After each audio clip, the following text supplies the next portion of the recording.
suffices to him thy wonders.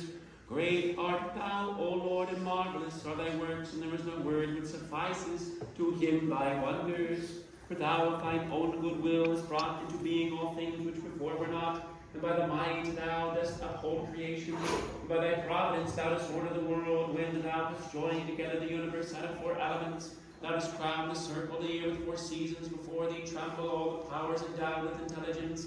The sun sings unto thee, the moon glorifies thee. The stars meet together before thy presence. The light obeys thee, the deeps tremble before thee. The water springs are subject unto thee. Thou hast spread out the heavens like a curtain. Thou hast established the earth upon the waters. Thou hast set round about the sea barriers of sand. Thou hast shed abroad the air for breathing. The angelic powers serve thee. The choirs of the archangels fall down in adoration before thee. The many-eyed cherubim and the 6-winged seraphim, as they stand round about and fly, veil their faces in awe before thine ineffable glory.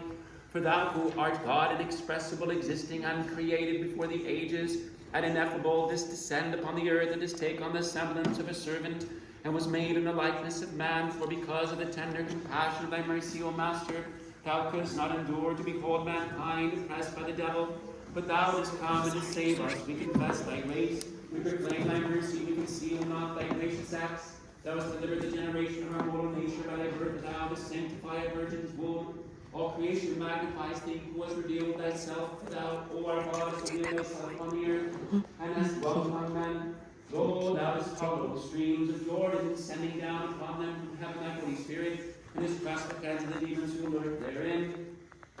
Wherefore, O King, who lovest mankind, come thou now and sanctify this water by the indwelling of the Holy Spirit. Wherefore, O King, who lovest mankind, come thou now and sanctify this water by the indwelling of the Holy Spirit.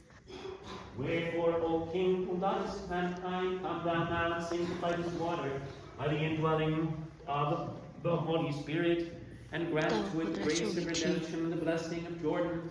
Make it the fountain of incorruption, the gift of sanctification, the remission of sins, the remedy of infirmities, the final destruction of demons, unassailable by hostile powers, filled with angelic might, that those who would ensnare thy creature flee far from it. We have called upon thy name, O Lord, and it is wonderful and glorious and awesome, even unto adversaries. Let all adverse powers be crushed beneath the sign of the image of thy cross. Let all adverse powers be crushed beneath the sign of the image of thy cross. Let all adverse powers be crushed beneath the sign of the image of thy cross. We pray thee, O God, that every aerial and obscure phantom may withdraw